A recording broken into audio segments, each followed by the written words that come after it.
Hello, I'm writing to the online platform of Coachify. And now let's start with the discussion of today's newspaper, which is dated 26th of January.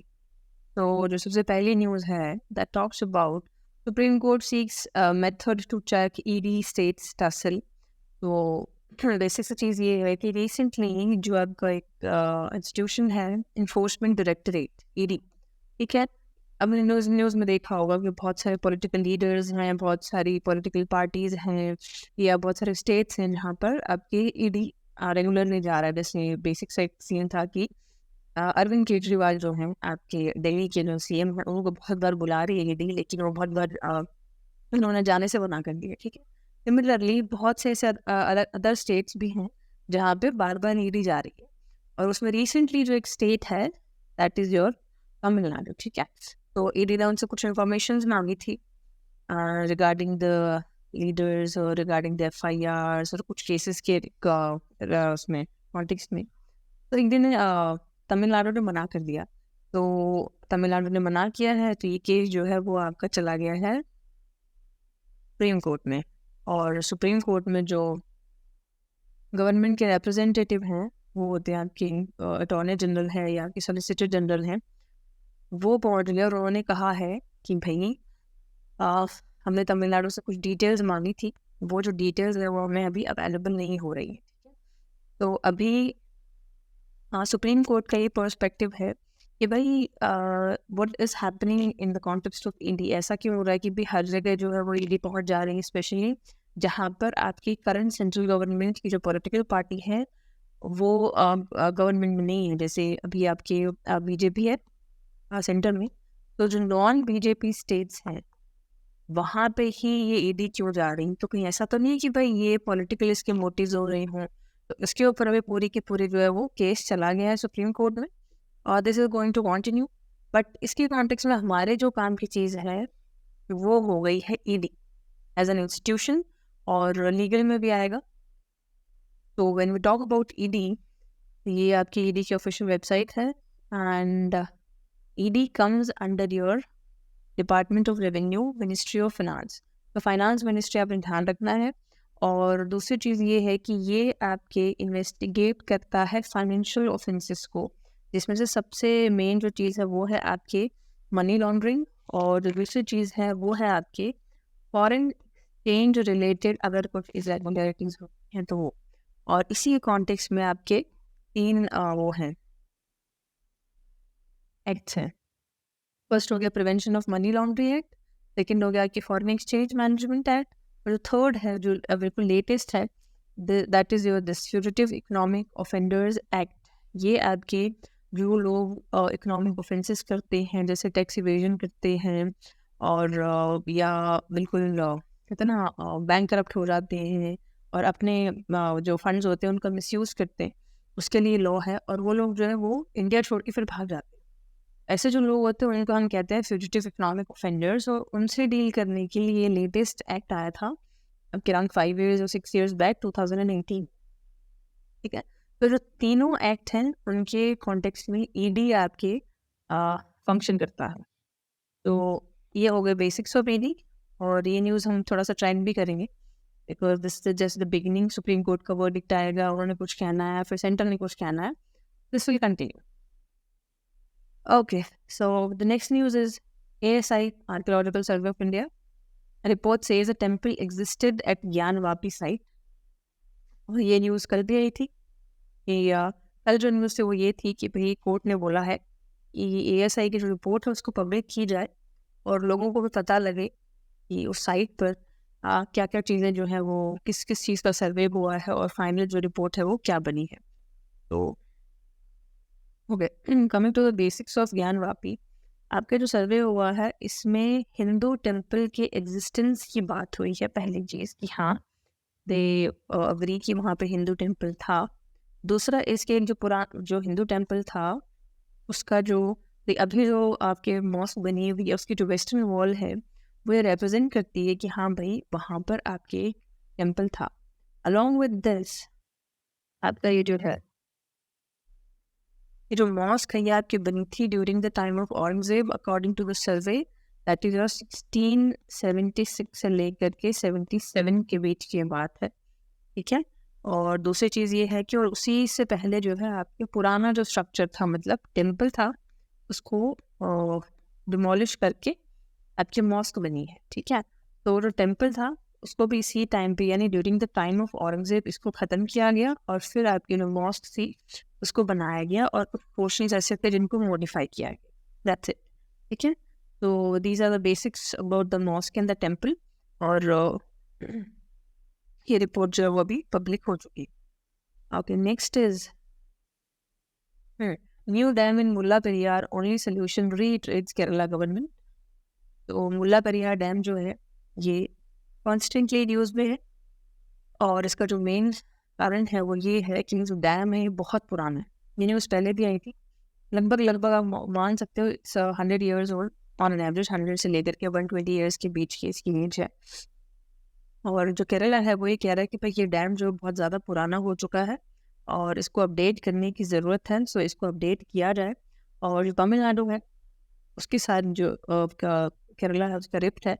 Main चीज़ ये है कि जो पूरा dam है और जो पूरा वाटर शेयरिंग का कॉन्सेप्ट है इसको रिव्यू करने की बात हो रही है और उसमें केरला का कहना है कि भाई अब हमें एक नए डैम की ज़रूरत है, तभी पुराने डैम से आपके काम नहीं चलेगा, दैट्स इट, ठीक है।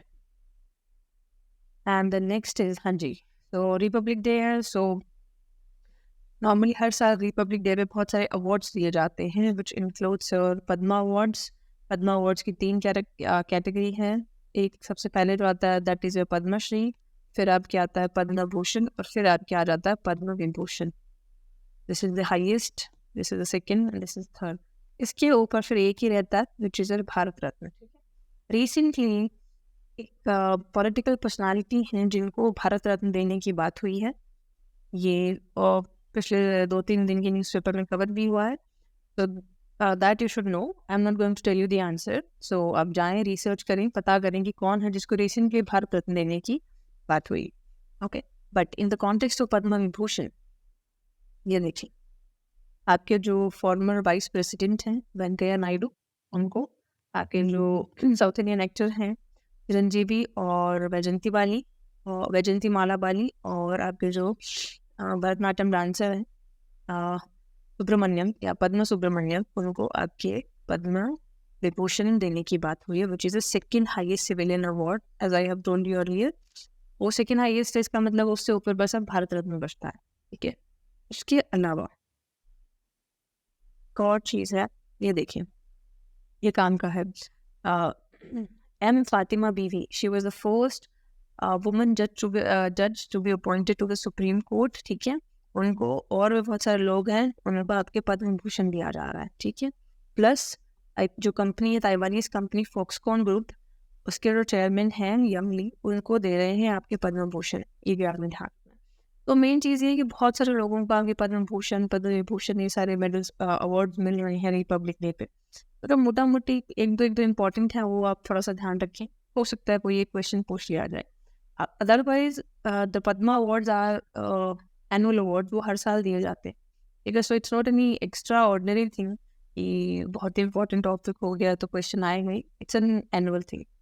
उसके अलावा एनुअली आपकी गैलेंट्री अवार्ड्स भी दिए जाते हैं और इस साल जो गैलेंट्री अवार्ड्स हैं which are around 80 awards are to be given, जिसमें से 12 अवार्ड्स जो हैं वो पोस्ट ऑनर्सली दिए जा रहे हैं। That means like the people who are going to receive the awards have died or martyred, and along with this we are having Kirti Chakras, Shaurya Chakras, Sena medals, Nav Sena medals और वायु सेना medals, यानी army, navy, air force सबके अलग अलग awards हैं। शौर्य चक्र है, कीर्ति चक्र है, वीर चक्र, ये सारे आपके आर्मी रिलेटेड अवार्ड्स हैं, इनको ये सारे अवार्ड्स मिलने वाले हैं। तो you can not remember the name of the 80 persons, ठीक है। सो अपने सारे नाम नहीं याद कर रहे हैं, it will be very difficult. पिछले साल भी अवार्ड्स मिले ही थे, तो आप नॉर्मली बस आप याद रखें कि हाँ भाई इस साल 80 अवार्ड्स मिले हैं, जिसमें से शौर्य चक्र कितने हैं, कीर्ति चक्र कितने हैं, इतना अगर आप याद कर लेते हैं सो दैट्स सफिशिएंट, ठीक है। उसके बाद है 2 BSF soldiers to receive gallantry medals posthumously, this is important. 2 BSF के जवान हैं जिनको उनकी डेथ के बाद ये अवार्ड मिल रहा है। First is the head constable एक सेकेंड, सांवरलाल बिश्नोई और सेकेंड है शिशुपाल सिंह, इनको मेडल मिल रहा है। और इनको जो मेडल मिल रहा है वो एक डिफरेंट टास्क है, that is a peace keeping. United Nations की जो पीस कीपिंग फोर्स है उसमें उन्होंने पार्टिसिपेट किया था और उनका जो मिशन था दैट वाज इन कॉन्गो, एक second, democratic republic of Congo. एक second, if you talk about Congo, ये यहाँ पे है। There are two Congos. First is Republic of Congo and second is Democratic Republic of Congo. ठीक है, और वो जो लोग गए हैं वो गए हैं आपके democratic republic of Congo, if I am not wrong. हाँ जी, ये देखिए, तो कंफ्यूज नहीं आना। इस डेमोक्रेटिक रिपब्लिक ऑफ कॉन्गो में गए थे, वहाँ पे जो भी डिस्प्यूट था, सिविल वॉर था, उसके लिए गए थे वो लोग, एंड डाइड देयर, और इसी वजह से उनको पोस्टफॉर्मसली ये गैलेंट्री मेडल्स मिल रहे हैं। ठीक है, तो इन दोनों का अपने नाम याद रखना है बिकॉज थोड़ा सा एक डिफरेंट कॉन्सेप्ट है। After that we are having, हाँ जी, French president Macron begins India visit from Jaipur, joins PM for the road show. 2-3 दिन से न्यूज़ आई रही है कि फ्रांस के जो प्रेसिडेंट है उन्होंने आना है और रोड शो हुआ है यहाँ पे। आमेर फोर्ट भी इन्होंने विजिट किया है, that is a part of UNESCO world heritage sites से। ठीक है, और साथ में एक और इम्पॉर्टेंट चीज़ ये है दैट जो पिछले साल 14 जुलाई को फ्रांस में जो बेस्टिल डे था, ये फ्रेंच रिवॉल्यूशन से रिलेटेड कॉन्सेप्ट है, बस आप इतना ध्यान रखिए, बेस्टिल डे जो फ्रांस में मनाया जाता है, वहाँ पर आपके जो इंडियन प्राइम मिनिस्टर हैं वो एज अ चीफ गेस्ट गए थे पिछले साल, और इस साल ये आ गए हैं। प्रोबेबली हिसाब बराबर हो गया है। ठीक है, अच्छा, अलॉन्ग विद दिस मैंने जो जो लोकेशन देखी हैं जयपुर में, फर्स्ट हो गया आपके जंतर मंतर। जंतर मंतर आपके एक सोलर ऑब्जर्वेटरी है विच वॉज बिल्ट बाय महाराजा सवाई जय सिंह, और ये आपकी यूनेस्को वर्ल्ड हेरिटेज साइट में भी है, और इन्होंने हवा महल भी देखा था। तो सिंपल सी बात है, छोटी छोटी लोकेशंस हैं जहाँ पे थोड़ा बहुत घूमे हैं, थोड़ा सा आपको ध्यान रखना पड़ेगा। ठीक है, तो ये ध्यान रखना है आपने। और हाँ जी, सबसे इम्पोर्टेंट चीज़ ये नहीं भूल सकते भाई, राम मंदिर का इनॉग्रेशन हुआ 22 जनवरी को, उसकी एक रेप्लिका जो है वो मोदी जी ने गिफ्ट की है आपके मैक्रोन साहब को। ठीक है, चले, after that we are having a survey, बहुत ही बेकार सा कुछ डेटा भी आया है इसमें। अच्छा, नेगेटिव्स भी हैं, कुछ पॉजिटिव्स भी हैं, बट थोड़े नेगेटिव ज़्यादा है when it comes to education. तो it talks about higher education से रिलेटेड सर्वे है, और ये जो सर्वे है ये रिलीज़ किया आपकी मिनिस्ट्री ऑफ एजुकेशन, जिसको हम पहले MHRD कहते थे। ठीक है, अब इसमें अच्छी चीज़ ये इन्होंने अनाउंस की है, ये जो फीमेल एनरोलमेंट है वो इंक्रीज़ हो गया है 2.01 करोड़ से 2.07 करोड़। सो लास्ट डिजिट जो है वो सिर्फ और सिर्फ वो चेंज हुआ है। पहली अच्छी चीज़ ये हो गई है कि आपके जो विमेन एनरोलमेंट है वो बढ़ गया है। अच्छा, ये जो सर्वे, इसका पूरा नाम आपने ध्यान रखना है, which is all India survey on higher education. ठीक है, अलॉन्ग विद दिस एक और जो इसमें अच्छी चीज़ है वो ये है, दिस टोटल एनरोलमेंट जो है वो total enrolment in higher education, higher का मतलब होता है कॉलेज लेवल में मोस्टली, 4.14 करोड़ से ये हो गया आपके 4.33 करोड़।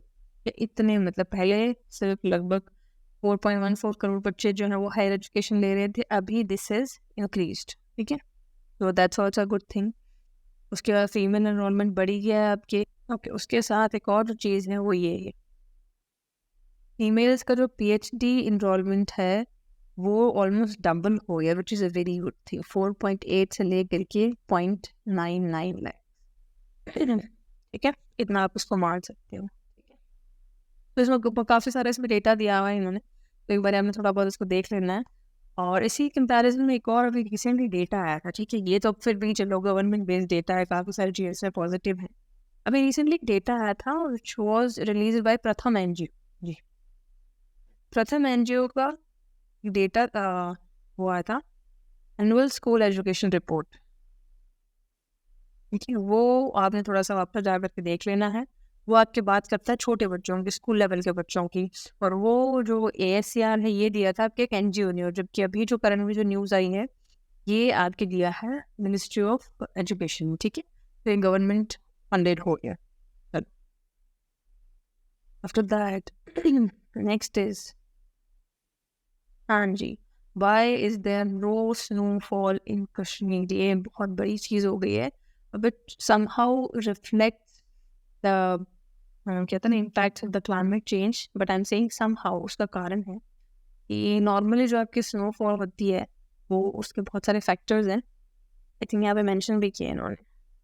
हाँ जी, फर्स्ट जो मेन फैक्टर होता है वो आपकी होती है वेस्टर्न डिस्टर्बेंसेस, ठीक है। दूसरा आपके जो मेन कारण होता है वो होता है जेट स्ट्रीम, और तीसरा होता है आपके अल नीनो। तो नॉर्मली क्या होता है, जो वेस्टर्न डिस्टर्बेंसेस की बात करते हो, so we can see this on to the map.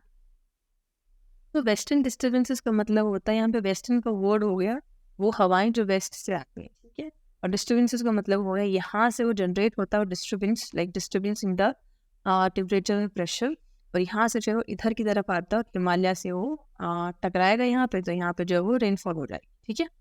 अब यहाँ पे दिक्कत क्या होती है, एक सेकेंड, हाँ जी, अब आपके यहाँ पे क्या होता है, आपकी जो डिस्टर्बेंसेस की हम बात करते हैं, ठीक है। डिस्टर्बेंस का मतलब ये होगा कि इट्स अ क्लाइमेटिक कंडीशन, और इसमें आपके जो मॉइस्चर होता है ठीक है, या जो क्लाउड्स होते हैं वो आपके डेवलप होते हैं और विद द एयर वो इधर आते हैं। इसी में आपकी जो जेट स्ट्रीम होती है, it's what you can say, ये आपके अपर एटमॉस्फेयर की चीज़ होती है, मतलब यहाँ का अपर एटमॉस्फेयर नहीं, नॉर्मली आपके जो अपर एटमॉस्फेयर है तो उसकी चीज़ होती है। Jet stream is like the stream of the लेकिन अपर एयर सर्कुलेशन, तो वो हवा इतनी स्ट्रांग होती है कि यहाँ का जो मॉइस्चर लेड जो कैन से जो हवा होती है उसको खींच के इधर लेकर के आते हैं, ठीक है। और वो आपके जैसे ही हिमालय से टकराते हैं आपकी रेनफॉल हो जाती है, ठीक है सर। अब इस साल क्या हुआ है, ये जो दोनों कॉन्सेप्ट्स हैं ये पुअर हो गए। पहली चीज तो ये देख, ड्रास्टिक फॉल हो गया आपकी वेस्टर्न डिस्टर्बेंसेस में, स्पेशली ड्यूरिंग द विंटर्स। दूसरी चीज़ आपके जेट स्ट्रीम था वो नहीं था। तीसरी एक और चीज़ होती है, उसको हम कहते हैं अल नीनो। तो बहुत बड़ा कॉन्सेप्ट है, आप इतना मान लें कि जब भी अल नीनो होता है इस एरिया में रेनफॉल कम हो जाती है, ठीक है। तो जब भी अल नीनो हो रहा है यहाँ पे रेनफॉल कम हो रही है, ठीक है। और अगर यहाँ पे रेनफॉल कम हो गए तो सिंपल सी चीज़ होगी, डायरेक्टली आपके मानसून हो गए, क्या कहते हैं ना एयर मॉइस्चर हो गया, वो सारी चीज़ें कम हो जाएंगी। यानी सिंपल लगे यहाँ पे फिर आपकी ड्राई स्टेट हो जाएगी। So automatically all over region ही अगर ड्राई स्टेट है तो फिर बेचारे कश्मीर में भी सेम सिचुएशन रहेगी। इसी वजह से आपके कश्मीर में इस बार रेनफॉल जो है वो कम हुई है, ठीक है। मतलब ये हो गया कि डायरेक्टली और इनडायरेक्टली जो आपके क्लाइमेटिक कंडीशंस हैं उसमें वेरिएशंस आ रहे हैं। और जब नॉर्मली आपके जब जनवरी में जब रेनफॉल होनी चाहिए तब आपके यहाँ पे रेनफॉल नहीं हो रही है और ये लोग ड्राई स्पेल्स देख रहे हैं, ठीक है, पहले चीज़। दूसरी चीज़ ये हो गई, with the increase in the pollution यहाँ पे आपके फॉग भी बहुत हो रहा है, ठीक है, ठीक है।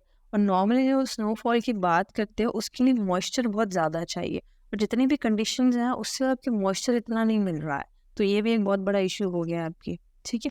चले, ये जो नॉर्मल जो कॉन्सेप्ट्स हैं, जेट स्ट्रीम है, वेस्टर्न डिस्टर्बेंसेस है, अल नीनो है, ये आपकी स्टैटिक ज्योग्राफी का पार्ट है जिसको बहुत डिटेल में पढ़ाया जाता है, ठीक है। बट इस न्यूज़ के कॉन्टेक्स्ट में मैंने आपको थोड़ा एक बेसिक आइडिया दे दिया है कि भाई न्यूज़ है कि भाई इसमें जम्मू कश्मीर में स्नोफॉल क्यों नहीं हो रहा है, ठीक है। उसके बाद आपके है what is the legal dispute over the AMU's minority status. ये है आपके अलीगढ़ मुस्लिम यूनिवर्सिटी, आर्टिकल 30 होता है इंडियन कॉन्स्टिट्यूशन का, सर सैयद अहमद खान है जिन्होंने बनाई थी। उसके बाद एक केस हो गया था आपके अजीज़ बादशाह का। ये सारी चीज़ें ऑलरेडी आपके पास आ चुकी हैं इन the context of Aligarh Muslim university.